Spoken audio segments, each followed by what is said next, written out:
The Beckham Law.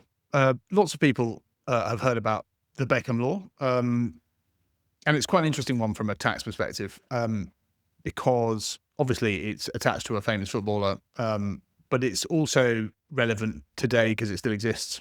So it was brought in 2005, but then backdated to the 1st of January 2004. And Beckham signed for Real Madrid I think he started at the start of the 2003-2004 football season.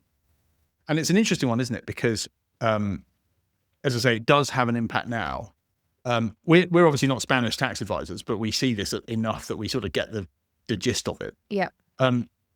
How does it work from a Spanish perspective, just in broad brush terms, not rates and all that sort of stuff, but just how you're treated from a Spain perspective? So my understanding is that if the Beckham Law applies to you, you're effectively treated as a Spanish tax non-resident from a Spanish tax perspective, meaning that you'll get advantages in terms of non-Spanish sources of income on not being taxed. Not being taxed. And that was Beckham's thing, wasn't it? Because I think the whole hoo-ha was, yes, they were never not going to tax his salary, but his commercial rights and all that stuff was all based, I think, out of a UK company, and the whole issue is trying to keep that outside of Spanish tax. Yeah. Yes.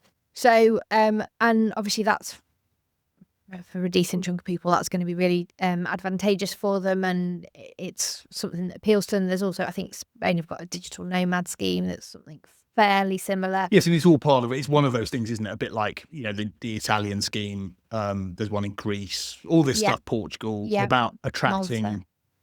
Wealthy people, and we're seeing so many inquiries on that sort of stuff generally because people are looking to get out of the tax Armageddon that's coming in the UK. Yeah.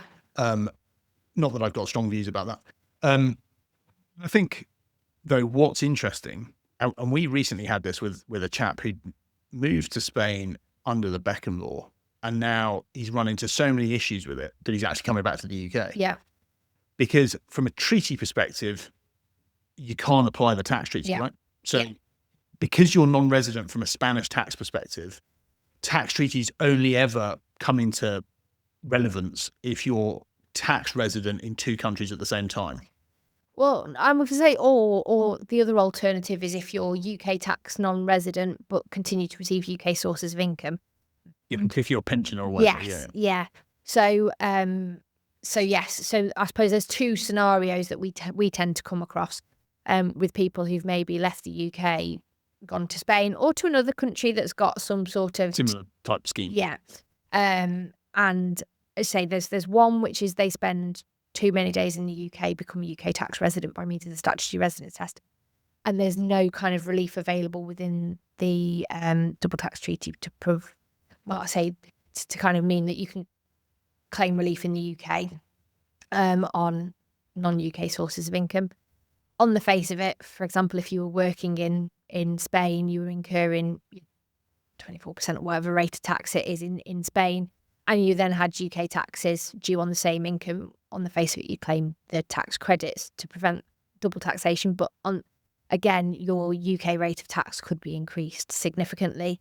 And then the other scenario that we would see, as you say, pensions tend to be the big one, where people are leaving the UK, continuing to receive UK sources of income, such as pension, and because the income isn't being taxed in the other country, then it's still going to be taxable in the UK.